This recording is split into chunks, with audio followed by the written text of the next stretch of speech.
Hello, welcome to my channel. Today we're going to be going over an oracle deck that I think is underhyped. The artwork is miraculous. It's beautiful.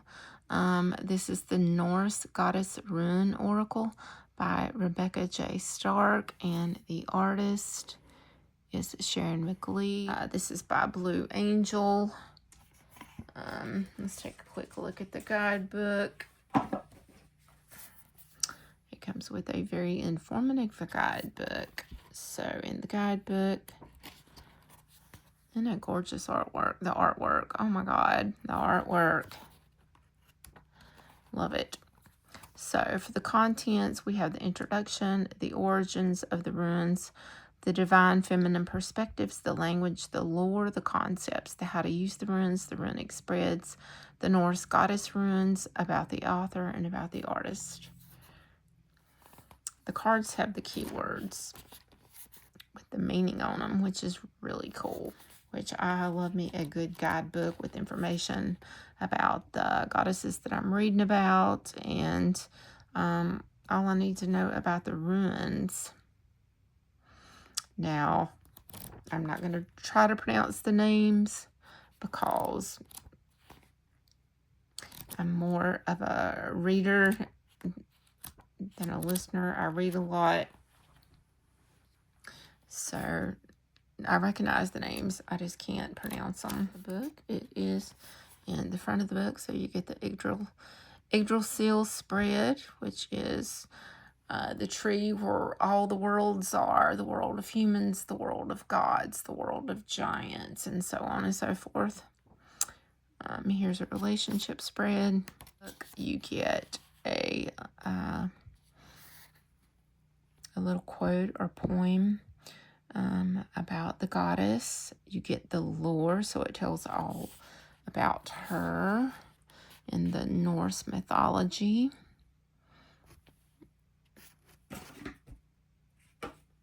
Yeah. And it tells all about that, which this is just a good book to read on its own. And then you get the divination meaning. And you get a lot of, there's so much information in this book. So, we'll pull a card and read it when we get finished.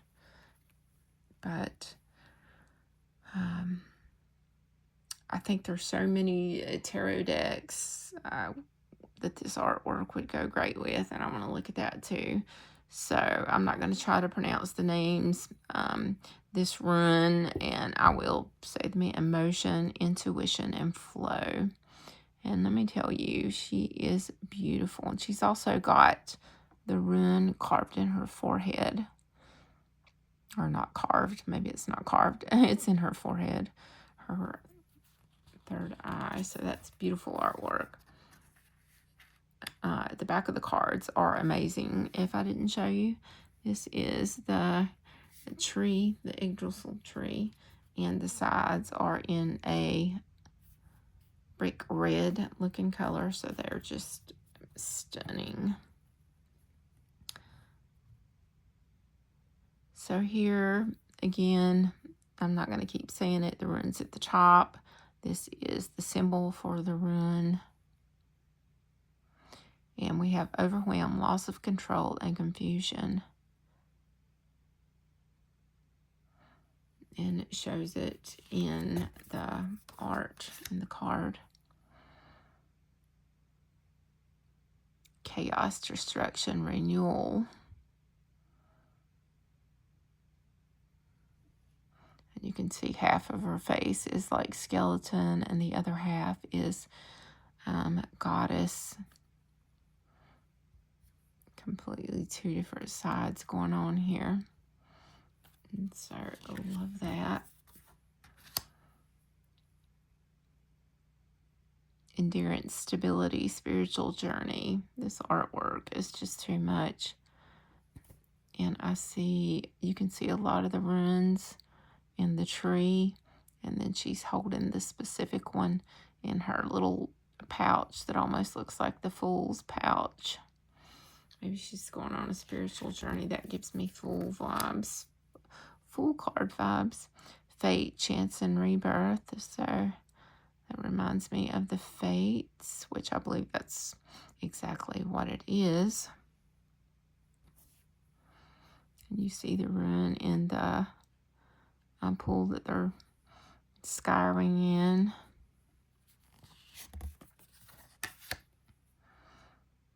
Inheritance, family, home.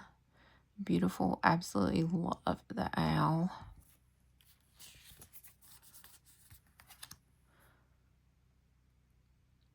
Blockage. Clarity, stasis.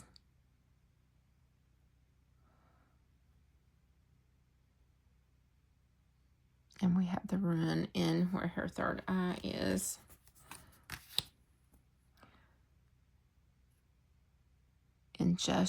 Injustice, selfishness, dishonor. And I do see the rune in back here as well. Now I think I gotta look to find it. But these cards are great. I'm trying not to shake the table and hold the cards. Aggression, conflict, and trouble.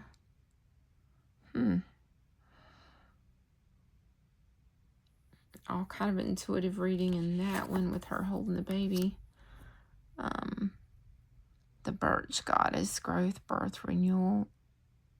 Oh, it looks like she's getting ready to give birth. This is giving me Empress vibes. I love this.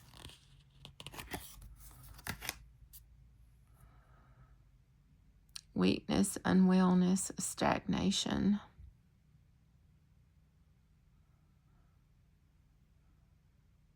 It looks like she's making a potion back there for healing. Independence, breaking cycles, and single.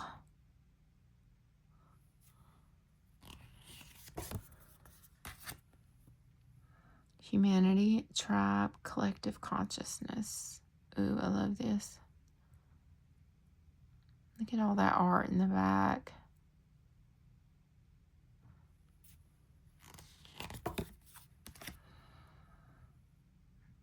Self-awareness, consumption, engulfment.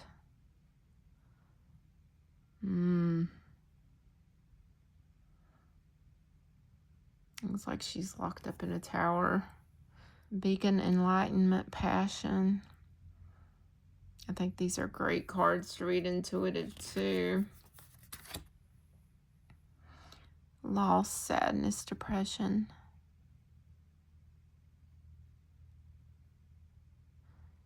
I would love to read that story in the book. I'm not familiar with that one. Gift, exchange, love.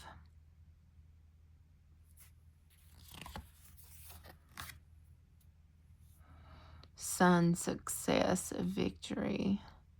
Definitely giving sun card vibes. Secrets, hidden truths, risk. High Priestess vibes, but loving it. Offense, defense, action. Very nice. This artwork is immaculate. It's stunning. It's journey, travel, life path. Oh, I love that she's on the front of the boat heading out. Harvest, reward, yearly cycle.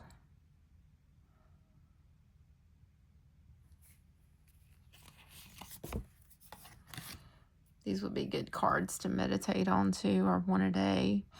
Pull your daily card, rather. Miscommunication, lies, misunderstanding.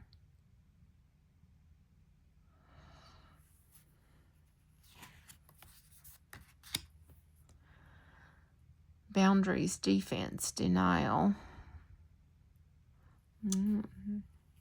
We have been there, haven't we? Financial hardships, loss, expenses.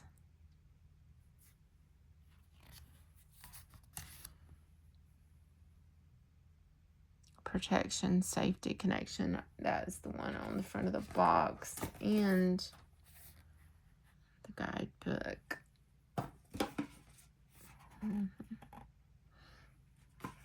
Stunning.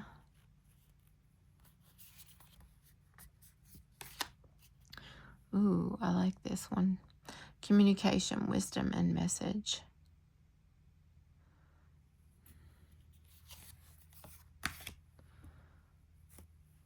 Joy, happiness, peace.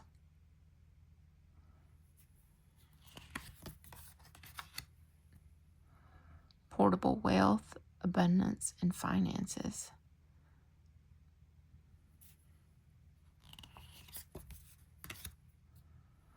Courage, self-sacrifice, and honor. Ooh, I love this. Oh, that's a Valkyrie. They are the ones, the goddesses that fly out during war, after war, and pick up the souls of the heroes that fought and take them to Valhalla.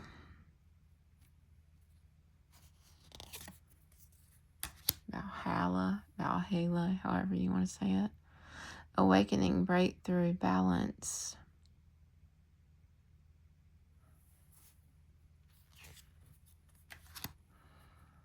Interesting. Fertility, creations, new beginnings. Love this.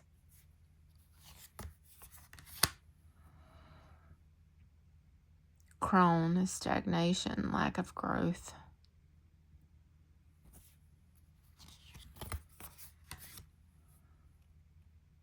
Disloyalty, imbalance, and solitude. So these cards pack punches as well. Partnership, momentum, transportation. They're not all love and light for sure. They give it to you straight. Strength, health, transition. Oh, I love the cows. That assault block.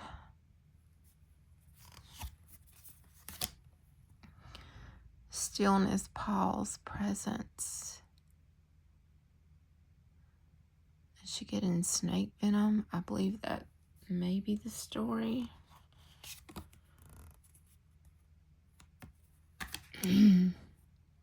Cruelty, banishment, and isolation.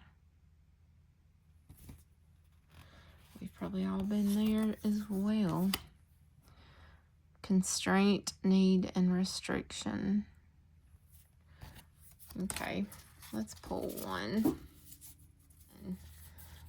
Which one? I'm kind of feeling this one. So, let's see what we have. It looks like Freya with her two cats. I believe the rune is Fehu. I may be pronouncing it wrong. Portable wealth, abundance, and finance. So let's look at, oh, she's number 1 too. What about that? Okay, so I'm just going to show you what it looks like. That's the first page. The second page is still talking about her, the divinatory meaning. I'm not going to read all this because it would take a long time. I am Freya, goddess of fertility, banner of passion, and full of virility. Brigand Samin is my framed golden torque. May Fehu bring wealth to the path you walk. So it's kind of an incantation. Freya is the Vanir goddess who obtains her prized amber and gold necklace from the dwarves.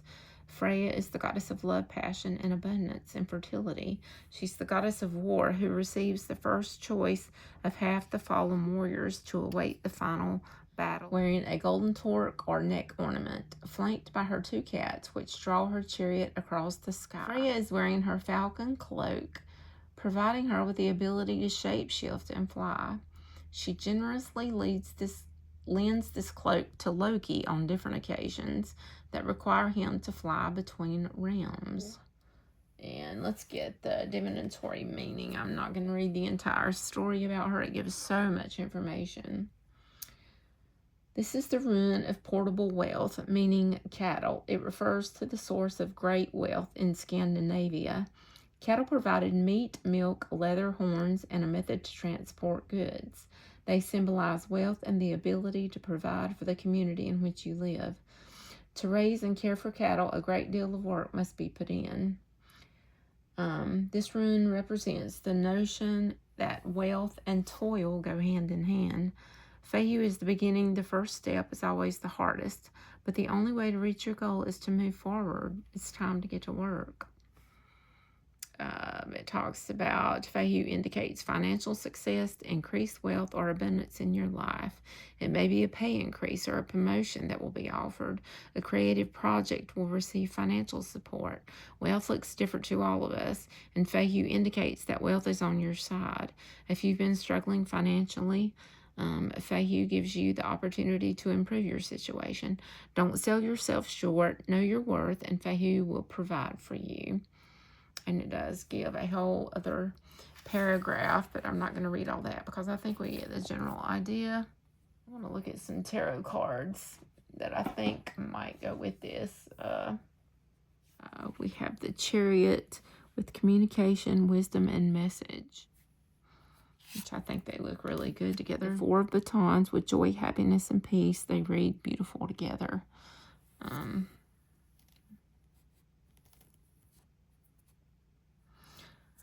I think the artwork goes together. I think it complements each other, and I do think they read great together. We have Strength, which is the Force, with loss, sadness, and depression. So you would have to be strong during this time of grief. I love this. So we have the Nine of Pentacles here with disloyalty, imbalance, and solitude. Cards and read with that. That is beautiful. We have the Four of Pentacles with partnership, momentum, and transportation. We have the Five of Pentacles with strength, health, and transition. Or maybe you're having to go through all that, but better days are coming. You're coming into the light.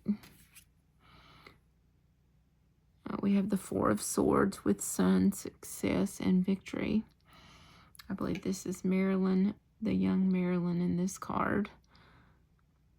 And so after you rest, the sun's going to shine. We have our beautiful Empress. Oh, with our High Priestess, I think here. Secrets, hidden truths, and risk. Or it doesn't say High Priestess. It just reminds me of that.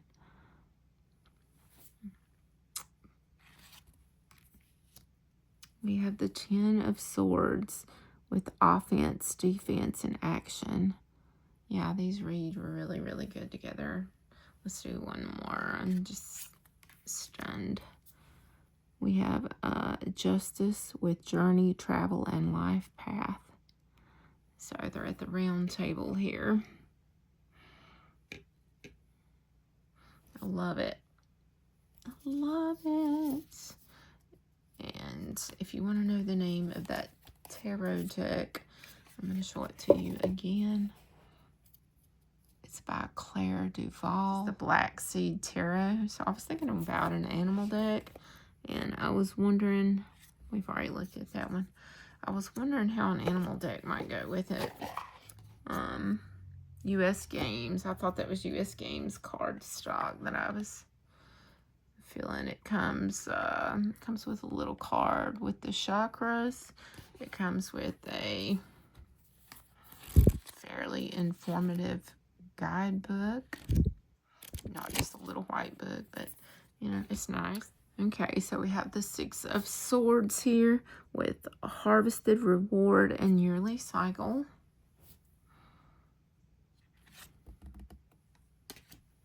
We have the Hanged Man with miscommunication, lies, and misunderstanding. Seeing things from a different perspective there. Or surrendering or sacrifice. We have the 10 of Wands with boundaries, defense, and denial. I think these work pretty good together. I really do. We have the 6 of Pentacles with financial hardship, loss, and expenses. So you may have to take help. Like the little birds are having to take, they're having to get food from their mom or they won't make it. So that reads well. The 10 of Swords with portable wealth, abundance, and finances.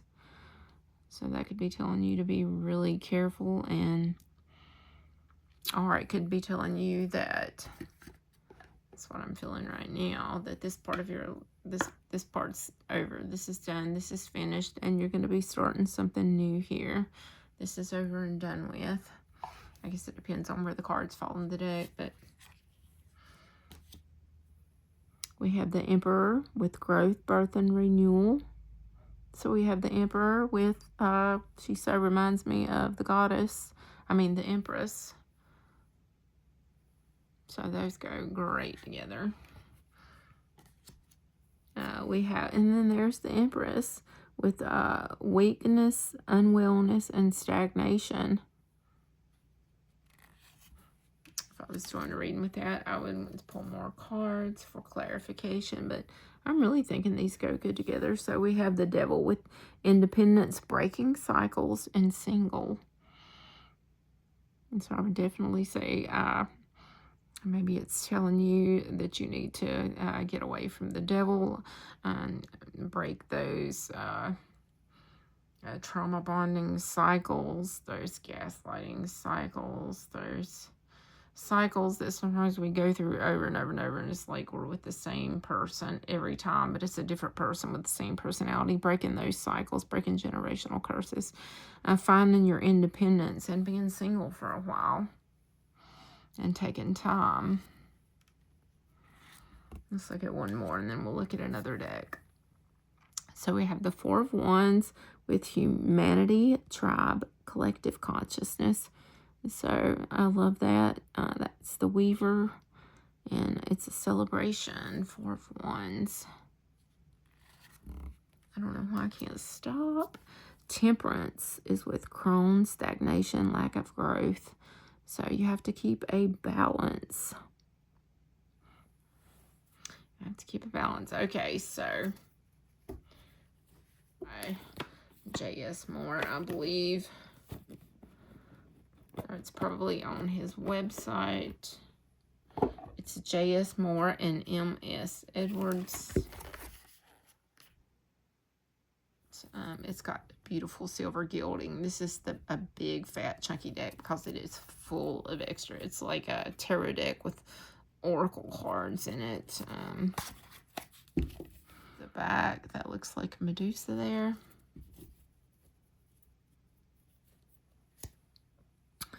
So, oh my God. It looks like the same card. We have the 9 of Pentacles, and it's definitely giving 9 of Pentacles vibes here. Gift, exchange, and love. So, yay.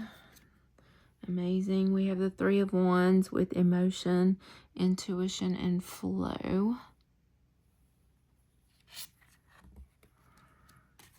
Here we have the 10 of Swords with overwhelm, loss of control, and confusion, which would go together perfectly as well. I love the red, and visually, this makes my eyes happy. Here we have the Underground, which is an oracle card with hail. Oh my God. Which is chaos, destruction, and renewal. So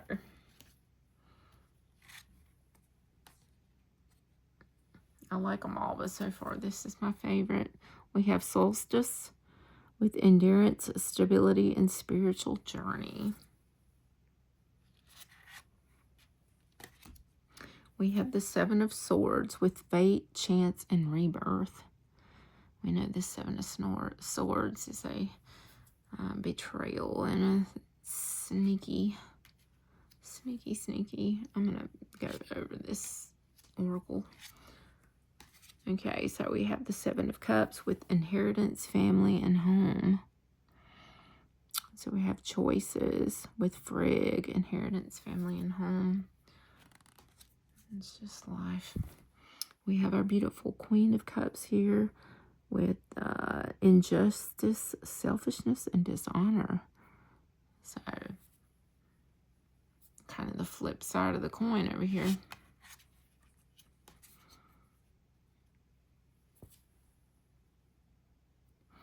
This is an oracle card, but this is the primeval forest with aggression, conflict, and trouble. And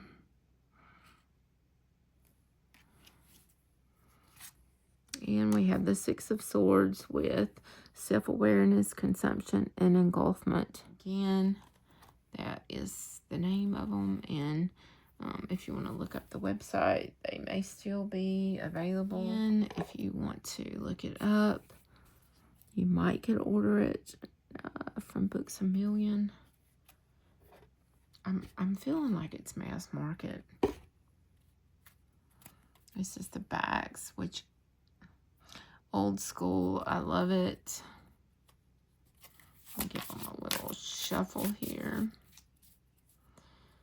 And wow, those look fantastic. Okay, so we have our Two of Wands here with beacon, enlightenment, and passion. Wow. Okay, this and the King Arthur is my favorite, I think. And here we have the Three of Cups with celebration. And over here we have cruelty, banishment, and isolation. I immediately just heard in my head that somebody is feeling left out. They feel like they've been banished and isolated from their group for some reason. I love the pumpkins. I love this art style.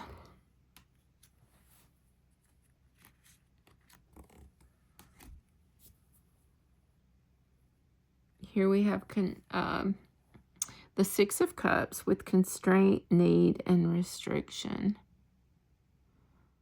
So that is interesting. I would definitely pull more cards to go with that. Here we have the Five of Cups with courage, self-sacrifice, and honor. That's one of the Valkyries. She's got blood running down her leg with her two ravens. So that reads beautiful together. So we also have wine or blood coming out of the cups. And this is so much grief. And you have to be courageous. And sometimes you have to self-sacrifice during grief. And sometimes you have to show honor even when you don't want to. So I love those two together. So here we have the Moon card with awakening, breakthrough, and balance. So here we have the Ten of Pentacles with fertility, creation, and new beginnings. And I think that is my last card. It is. These work wonderful together. This is one of my very favorite decks. Some of the pairings that we had was the Latera Marseille, the Black Seed Tarot, the Latera Arthurian, and the Twilight of the Gods by J.S. Moore. And I hope you enjoyed it. It's just something I enjoy doing. So anyway, subscribe, comment. If you want to see the walkthrough of any of these tarot decks, I would be glad to do that. I hope you have an amazing day. Peace out, my friends.